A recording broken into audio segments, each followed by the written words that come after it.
ہمارے ایک دوست نے ایک واقعہ سنایا تھا قبر کے عذاب کا. مجھے یقین نہیں تھا, میں نے کہا ایسا نہ ہو ان کے دماغ میں تخیل ہو. تو میں نے اس کی تصدیق کروائی اس علاقے میں, اس گاؤں میں, اور لوگوں کو کال کر کے پوچھی ایسا ہوا, انہوں نے کہا ایسا ہوا ہے. تو پھر مجھے یقین آیا. وہ قبر بار بار نا اس کو نکال کے باہر پھینک دیتی تھی, بندے کو ڈالتے تھے قبر میں. اس نے بہت سے علماء شہید کروائے تھے نالائق نے.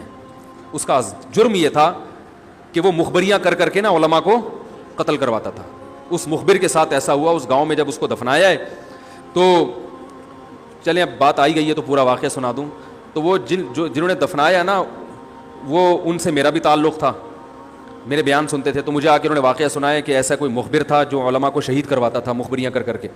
تو جب اس کو دفنایا, کہہ رہے ہیں اس کے والد میرے پاس آئے, ہم لوگ کے پاس آئے. انہوں نے کہا کہ بھائی میں جب صبح جاتا ہوں تو میرے بچے کی جو لاش ہے نا وہ قبر سے باہر پڑی ہوئی ہوتی ہے, تو میں بڑا پریشان ہوں, کیا کروں. تو ہم پھر دفن کرتے ہیں تو اچھا قبر بالکل صحیح ہوتی ہے اوپر سے, اور وہ بندہ باہر ہوتا ہے, وہ دوبارہ بند ہو جاتی ہے قبر. تو ہم بڑے پریشان ہیں, کیا کریں. یہ کوئی شخص شرارت کر رہا ہے. تو کہہ رہے ہیں, ہم نے کہا بھائی ہم تو نہیں کر رہے شرارت.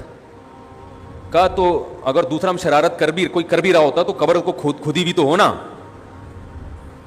تو انہوں نے کہا, پھر یہ مشورہ انہوں نے ان کو دیا کہ تم ایسا کرو, لڑکا جو قتل ہوا, جو مرا تھا نا, جو قبر میں تھا, جس کی لاش باہر, نوجوان تھا, وہ بڑا مخبر آدمی تھا, وہاں کے گاؤں کے لوگوں نے بتایا.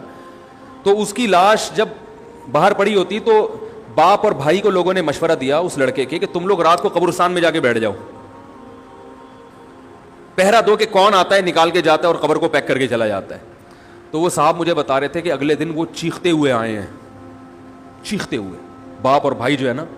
کہہ رہے ہم نے رات کو منظر دیکھا کہ پہلے ہمیں رات جب اندھیرا ہوا ہے نا تو قبر کے اندر سے چیخنے کی آواز آئی, اور ہمارے سامنے قبر کھلی ہے تو ہم نے اس لڑکے کو دیکھا کہ آگ جل رہی ہے اس کی لاش پہ, اور وہ ایسے ایسے اپنے سر کو پیٹ رہا ہے. کہہ رہے ہم تو خوف کی وجہ سے بے ہوش ہو گئے, ہمیں نہیں پتا اس کے بعد کیا ہوا. ہوش میں آیا تو وہ لاش باہر پڑی ہوئی تھی.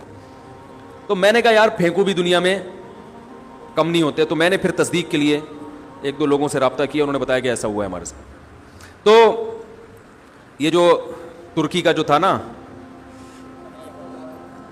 اتا ترک, وہ مصطفیٰ کمال کو میں اکثر بیچارے کو کمال اتا ترک جو ہے نا, تو وہ غلطی سے کئی دفعہ میں نے کمال اتا ترک کے چکر میں مصطفیٰ کمال کا واقعہ بیان کر دیا. وہ مصطفیٰ کمال کا نہیں ہے, وہ کمال اتا ترک ہے. تو بھائی مصطفیٰ کمال اگر سن رہے ہو تو پیش کی معذرت.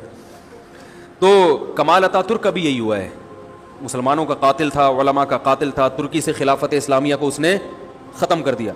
بہت یہ جو آج جو کچھ دنیا میں ظلم ہو رہا ہے اس سب کی بنیاد رکھنے والا اتا ترک ہے. خلافت عثمانیہ ہوتی تو نہ کشمیر کا مسئلہ کھڑا ہوتا, نہ بوسنیا کا مسئلہ کھڑا ہوتا. یہ ساری مصیبتیں جو آئی ہیں, مسلمانوں کا جو اتحاد ختم ہوا, تو اس کے ساتھ بھی ایسا ہی ہوا. اس کو جب قبر میں دفنایا, قبر نے باہر پھینک دیا, تو نتیجہ یہی نکلا کہ اس کی قبر زمین کے اوپر ہے. تو وہ جو اس کے فالوورز ہیں وہ کہتے ہیں دیکھو ہمارے حضرت اتنے پہنچے ہوئے ہیں کہ اوپر دفن ہے. تو جو بوڑھے بوڑھے لوگ ہیں نا ترکی کے, وہ آپ کو بتائیں گے کہ یہ محترم کو زمین نے قبول نہیں کیا, نکال کے باہر. تو بعض دفعہ قبر خود بتا دیتی ہے, بعض دفعہ. اچھا مجھے چلیں چھوڑیں, بات سے بات نکل جائے گی, وہ ہمارا موضوع رہ جائے گا. تو فرشتہ کہاں پہنچا, قریب, ہاں واپس چلا گیا. تو فرشتہ ٹھیک ہے, تو وہ بالکل قریب آ کے واپس چلا گیا. تو ایسا ہوتا ہے, بعض دفعہ ہوتا ہے, ایسے واقعات ہیں بہت سارے.